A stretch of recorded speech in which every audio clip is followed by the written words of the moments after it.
Đừng giống chó sồi nhỏ.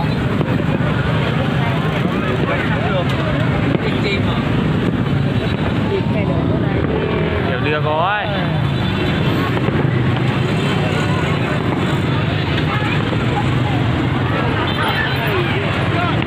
Không bé đọc kìa đi được. Chưa? Đây. Ôi vướng cái quả nhà này. Chưa? Chó sồi nhỏ.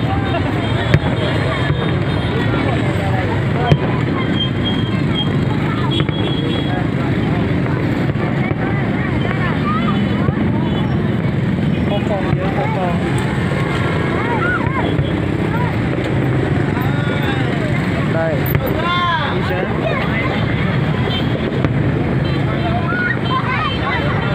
Anh ơi, xe của người hả anh? Không phải.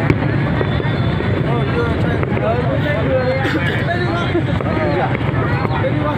Đừng lên. Có cái gì nữa? Đây, Ngon chưa?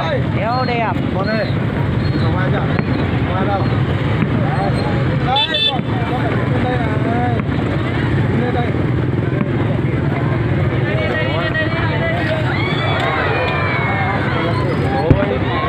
Thấy chưa cái tay cái anh ấy. Cái gì?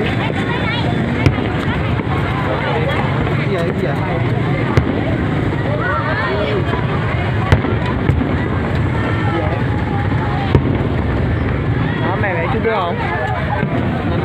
Được.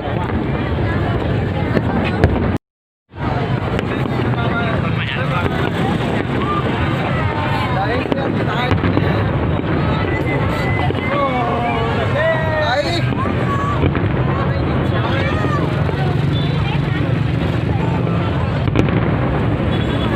Cái gì vậy?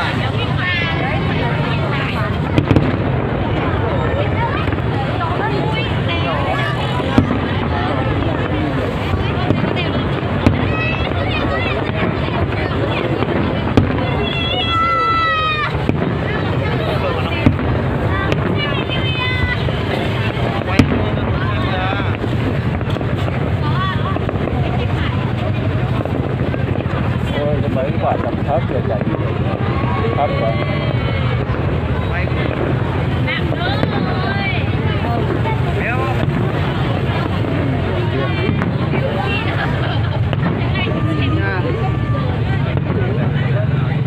Cái mọi năm mình trả ra tầm chỗ nó rơi ngay trên đầu, như rào trên đầu.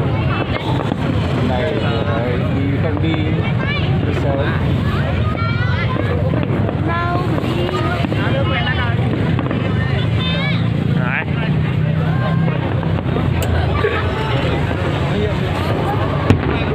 An toàn nè.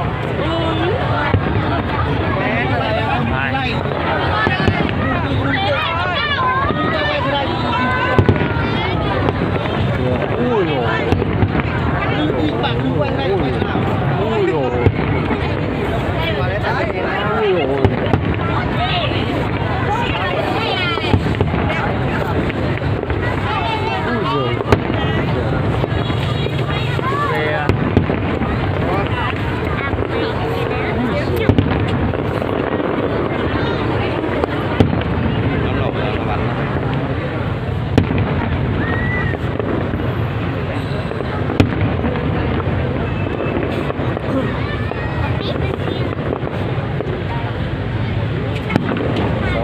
Cách đây có 500 mét rồi mà nó là cái gì đấy thì chết rồi, rất là mệt.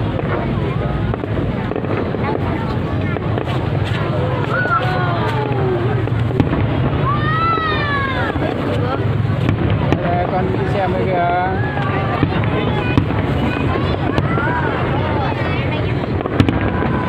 Đẹp lắm này, không ấy được, bỏ kính ra mà xem nhìn rõ hơn à. Xem rõ hơn à con. Đó.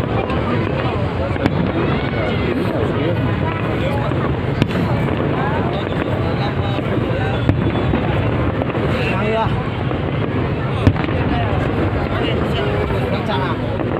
Ui rồi, cái đẹp như kia quẩy cái gì đâu.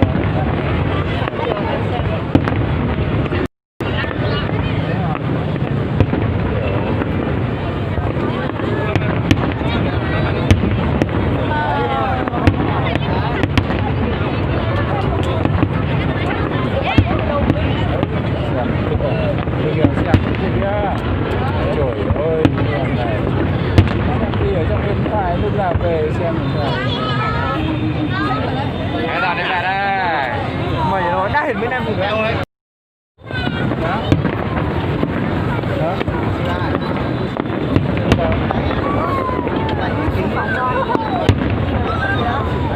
Hả?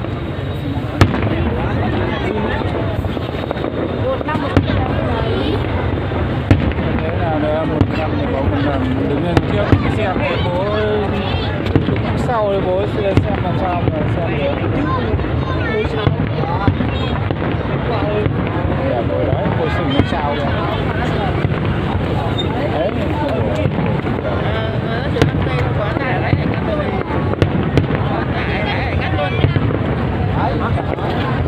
Ôi, đẹp chưa? Ôi rồi, những cái quả tập cao đẹp. Kìa nó đẹp đấy. Ôi trời ơi. Ôi giời, ôi rồi. Ôi giời. May từ đây xuống đâu. Cháy cái táo. Mày cao lên, quay tao lên. Cao lên tay. Xem cái Rồi.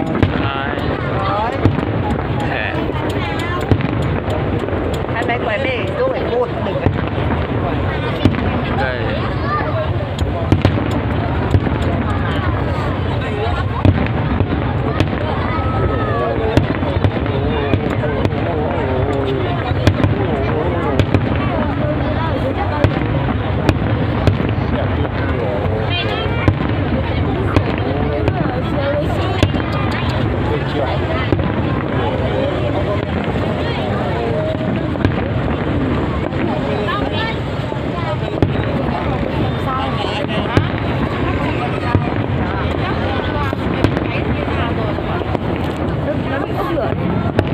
Đây cái biết hả? Đẹp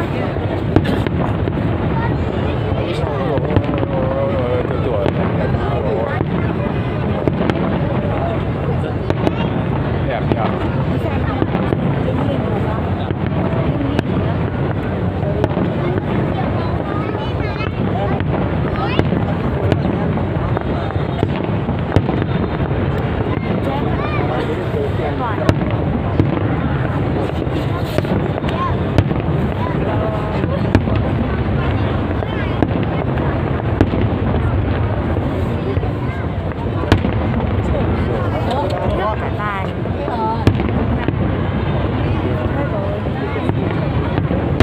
Phút 15 phút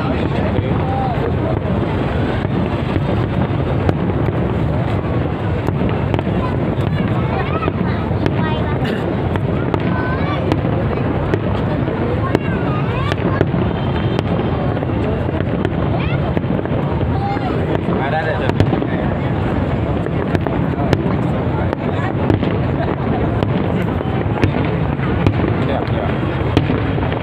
Đủ các cái tầng thấp tầng cao.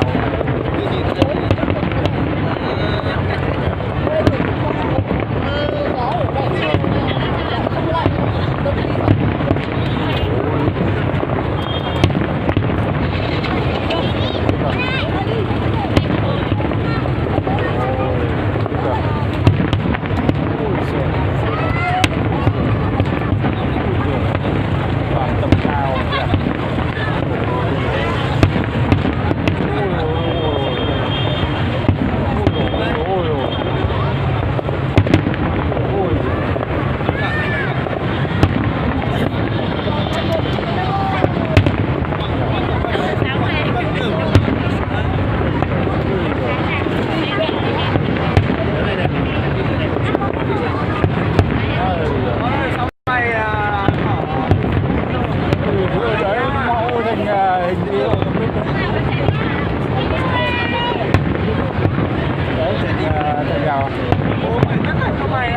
Nghệ thuật đấy, rất đẹp nhỉ.